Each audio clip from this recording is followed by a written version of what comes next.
हिंदी सक्ती तर होऊ देणारच नाही. करायची असेल हिम्मत तर देवेंद्र करून बघा. हिंदीचं आमचं काही वैर नाहीये, पण सक्ती कशासाठी करता? हिंदी सक्तीची करायची असेल तर तामिळनाडूमध्ये जाऊन बघा ना, नुसतं तुम्ही उच्चार करून बघा काय करतात ते. अजून तुम्ही हिंदी सक्तीची गुजरातमध्ये केली की नाही मला कल्पना नाही. मग गुजरातमध्ये करा ना, तिकडे जाऊन बसा, तिकडे ते काय सू करे छे.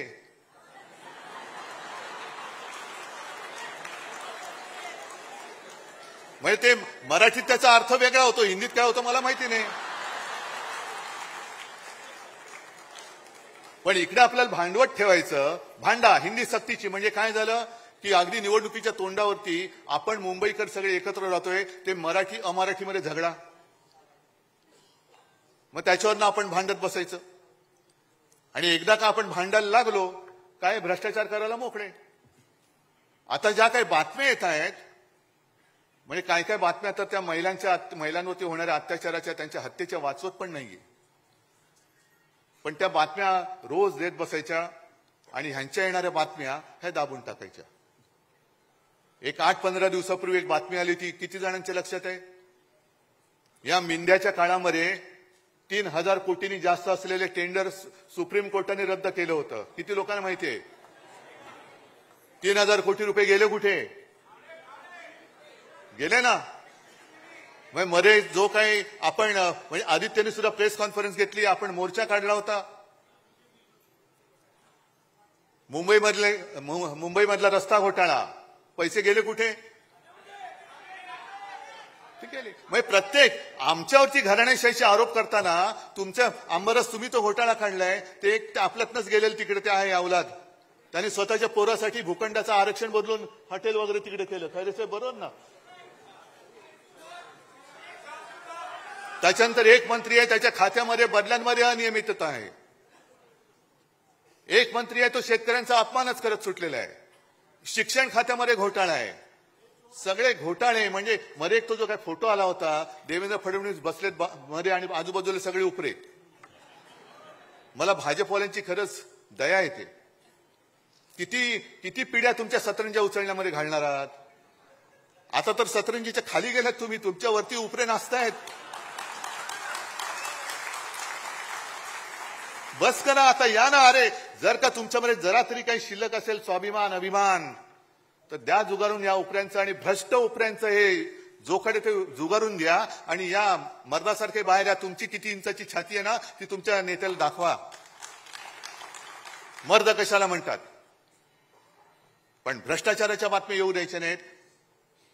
मग हिंदी सक्तीची बसा बोंबलत तुम्ही. हिंदी सक्तीची होऊ देणार नाही, आम्ही होऊ देणार नाही तर ठरवलेलंच आहे.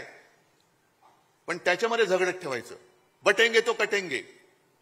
मग त्याच्यामध्ये पुन्हा मराठेतर हे भांडण लावून ठेवायचं. हिंदू मुस्लिम आहेच, तो एक बेडूक ओरडतोच आहे त्याच्यामध्ये. त्याला काम तेवढंच दिलेलं आहे.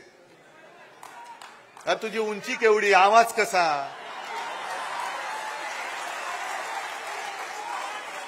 म्हणजे उंची पेंग्विनची, चाल बदकाची, आवाज कोंबडीचा.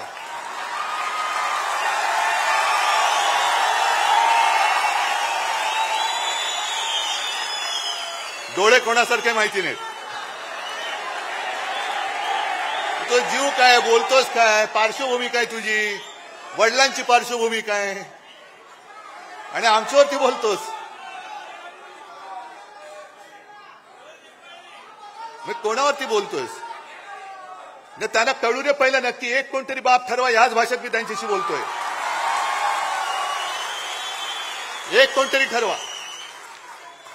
जसं आम्ही 59 वर्षाची शिवसेना झाली तरी सुद्धा आमचा नेता एकच आहे, भगवा एकच आहे, दैवत एकच आहे, विचार एकच आहे.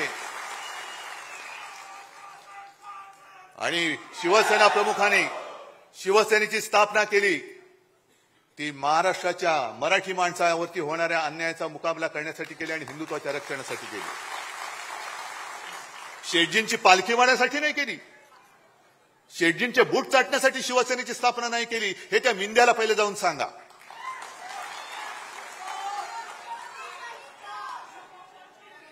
हे एवढे गद्दारीने फसफसून टाकलेले आहे. मला आता ही चिंता वाटायला लागली. मी बोलतोय अरे पण काय तुम्ही फरक बदल घडवणार आहात की नाही? महाराष्ट्र म्हणून काय उभे राहणार आहात की नाही? प्रश्न कोणाला मुख्यमंत्र्यांना किंवा भाजपला विचारणार आहात की नाही? कारण रोज काहीतरी घडतंय आणि जाऊ दे ना, आपलं काय जातंय, कशाला आपलं काय जातंय. आज मुंबईच्या निवडणुकीला सामोरं जाताना ह्या ज्या काही बातम्या येत आहेत त्याच्यामध्ये आपल्या बाकीच्या बातम्या म्हणजे लाडकी बहीण या योजनेला देण्यासाठी पैसे नाहीयेत, आदिवासींचा निधी त्याच्यात वळवत आहेत. एसटीला पैसे द्यायला पैसे नाहीयेत, पण धारावीमध्ये अदानीला मुद्रांक शुल्क माफ केले. कुठून आणले पैसे, कुठं का माफ केले त्याचे पैसे? अदानीला सगळं काही माफ. अदानीला जागा फुकट, स्टॅम्प ड्युटी फुकट. आणि जो मी केला होता, मी म्हणतो मी म्हणजे आपण सगळे 500 फुटापर्यंतचा मालमत्ता कर यांनी सर्वसामान्यांवरती मालमत्ता कर लादला. येत्या काही दिवसामध्ये कचरा कर लादणार, ज्याच्यावरती आदित्यने आवाज उठवल्यानंतर तो स्थगित केला, रद्द नाही केला, स्थगित केला. म्हणजे देवनाथचं जे काही डम्पिंग ग्राउंड आहे ते सुद्धा अदानीला देत आहेत आणि तो कचरा काढायचा पैसा हा मुंबईकरांकडनं घेणार. म्हणजे अदानीला सगळं फुकट देऊन टाकतायत, पिलतायत सामान्य माणसाला आणि पुन्हा आपल्यात लढाई करून अदानी मोकाट सुटलाय. ही लढाई केवळ उद्धव ठाकरेची नाहीये, शिवसेनेची नाहीये.